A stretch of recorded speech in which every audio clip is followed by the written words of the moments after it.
The Honourable Kieran McAnulty. Thank you, Mr Speaker. To the Minister of Housing, does he agree with Chris Bishop, National Spokesperson for Housing statement on the 27th of September 2002 that, quote, "We will build enough state and social houses so that there is no social housing waitlist," end quote? If so, is the government on track to eliminate the social housing waitlist? The Honourable Chris Bishop. Mr Speaker, yes, I often agree with myself. The goal of any government, as indeed it is this government, should be to reduce the social housing waitlist as much as possible. One way to reduce the waitlist is to build more state and social houses. That's why in Budget 2024 we allocated $140 million to fund 1,500 new places to June 2027. Kāinga Ora will also be building or delivering an additional 2,650 housing places to June 2026. There are also many other ways to reduce the housing waitlist, including increasing land supply, making it easier for councils to fund and finance infrastructure, reducing consenting costs, increasing housing supply, increasing competition in the market for building materials and removing red tape. Around half of the applicants on the social housing waitlist, listen up because I don't think members know this, around half of the applicants on the waitlist are living in private housing. So anything we can do to make rents or housing more affordable puts downward pressure on the waitlist. In response to the second part of the question, we are on track. Since we came to government, the social housing waitlist has declined by around 5,000 households. This is great progress.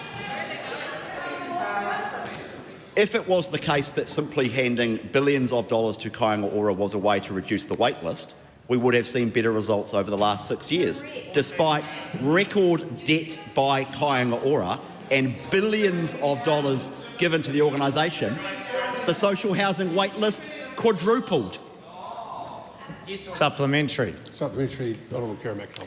Does he consider stopping the expansion of the state housing stock and reducing funding to community housing providers to only 750 social houses a year to be in line with the pledge to, quote, "build enough state and social houses so there is no social housing waitlist," end quote? Well, Mr Speaker, the member's question is completely factually inaccurate.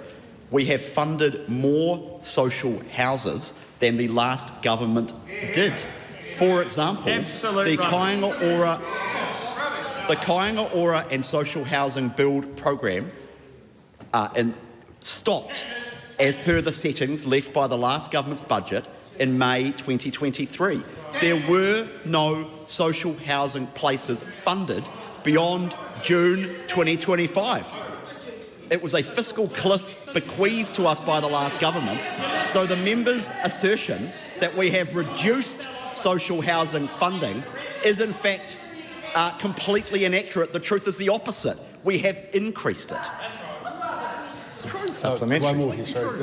Honourable Kieran McAnulty. Thank you, Mr Speaker. Outside of Kāinga Ora and community housing providers, how many social houses have the private sector built over the last 10 years? Well, as the member knows, the private sector does not typically build social houses. Well, of course, building houses and improving the affordability of housing is part of the answer. Members need to understand the way the housing market works, which is that when rents are high and people can't afford the private rental market, they end up in social housing.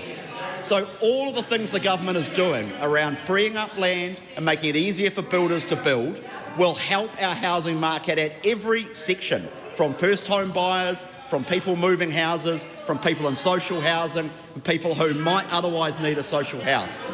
We are focused on using every lever at our disposal in the housing market to improve affordability. Part of that is supporting Kāinga Ora and the community housing sector to build more social and affordable houses. Very important. The Honourable Nicola Wallace. Has the number of New Zealanders waiting on the State House waiting list increased or decreased since the government was elected? And how does that compare to what happened to the State House waiting list under the last government? Well, Mr Speaker, sorry. That's just too much. Simple. No, sorry, calm it down. I'm going to have to do something because otherwise I'm going to upset myself if I don't. Simple numbers, Mr Speaker. The wait list increased under the last government. Hang on. We'll just go into complete silence and then we'll see where it goes from there. Away you go. Simple numbers, Mr Speaker. The wait list has declined by around 5,000 since the government came to office. That compares to an increase of around 20,000 under the last government. Let me make this point, Mr Speaker. 50% of people on the social housing wait list need a one-bedroom house. Kāinga Ora stock, 10%, or 12% I should say, 12% of the houses owned by the government are one-bedroom units. We are really focused on gearing up the system to build simple, low-cost, affordable social houses for people in need. Right on, Prime Minister. Supplementary question. Could the Minister explain whether people in emergency housing has gone up or down since this new government was elected? Well, Mr Speaker... Hang on, wait on. One of the things... Wait on. Mr Speaker, one of the things that this government is very proud of is that over the last 14 months or so,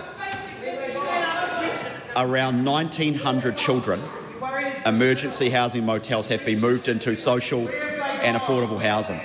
It's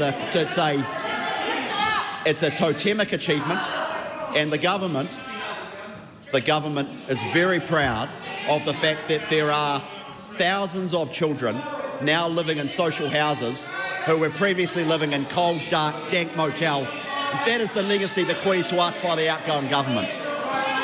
Supplementary. A point of order. Right on, Winston Peters. The umpteenth time, it is allowed in this House to interject. But what's coming from over there is a disorganised rabble, all shouting at the same time, and from the back bench as well, over their own colleagues, and no one can hear a thing at the side of the House, let alone the rest of the debating chamber. Yeah, look, sorry, you speaking the point of order? Point of order, Mr Speaker. I absolutely object to Winston Peters describing us as disorganised. We're very organised on the side of the House. Yeah, well, it's not something I'm going to ask him to apologise and withdraw, but the level of it's not interjection, it's just barracking. And it just sounds terrible, and I get letters and letters about it, or emails, whatever. And people need to ask themselves, how am I presenting myself to the public of New Zealand while sitting inside the House of Representatives? Rare and reasonable, fair enough, but not the constant barrage, which actually, in the case of the last question, started before he'd even begun his answer. Supplementary. The Honourable Nicola Willis. Does the Minister consider that a State House waiting list would be longer or shorter if 100,000 Kiwi-built houses had been delivered? No, that's... well, I think we'll leave that one. The Honourable Kieran McAnulty. Thank you very much, Mr Speaker. Is it his intention to reduce the social housing wait list not by building houses, but instead, as frontline providers have stated is the actual case with emergency housing numbers, by manipulating the numbers? No, that's not the intention. We will build more social houses. Tell you one thing we have done is really try to get to grips with the way in which the register interacts with people who are actually building the houses. To give the House a simple example, when we came into government, the way in which MSD's list was communicated to Kāinga Ora and the community housing providers, they basically had to provide people one by one to the community housing providers. Incredibly inefficient, time-consuming process that sucked up enormous amounts of energy. There have been a whole bunch of operational improvements to the way the register operates so that it's easier for people on the register to communicate, or easier for MSD to communicate with Kāinga Ora and the community housing providers. Simple operational things like that have made a difference in the operation and housing people off the register. Supplementary. Does he agree with Andrew Crisp, Chief Executive of the Ministry of Housing and Urban Development, who said that, quote, both the register and people that apply does not represent effectively severe housing deprivation, end quote, and if so, how can he stand in this House and celebrate numbers going down when he knows from frontline providers and his own ministry the need is actually growing? Two points. Firstly, he's not the minister. He's not the chief executive. He's left. Secondly, he is right. The register is imperfect, and I think members opposite who've been ministers of housing before would acknowledge that. The register is an imperfect measure of housing need. There's no doubt about that. There are people in housing need who aren't on the register, and it's quite possibly the case that there are people on the register who haven't been checked up on in the last few months or years who don't necessarily need to be on the register, for example. So in fact, the last government commissioned a report by DPMC into the social housing register and the way in which it operates. It was done by Grant Robertson's implementation unit. The report is available online. I encourage the member to go and read it, because it's a pretty sorry tale of how the register operates. So I'm not pretending that it's a perfect measure of housing need, but it's what we have, and it's what we have now, and we're comparing who's on the register now in the same way that the last government did, and we'll continue to do that. Supplementary. Yep. Can he assure the House that no Kāinga Ora houses or land will be sold to any donors to either of the three government parties? I don't think that's a reasonable question. No, it's not a reasonable question for the minister to answer. That would imply that the minister is aware of how other parties are funded. It's not a reasonable question, nor is it in the bounds of ministerial responsibility.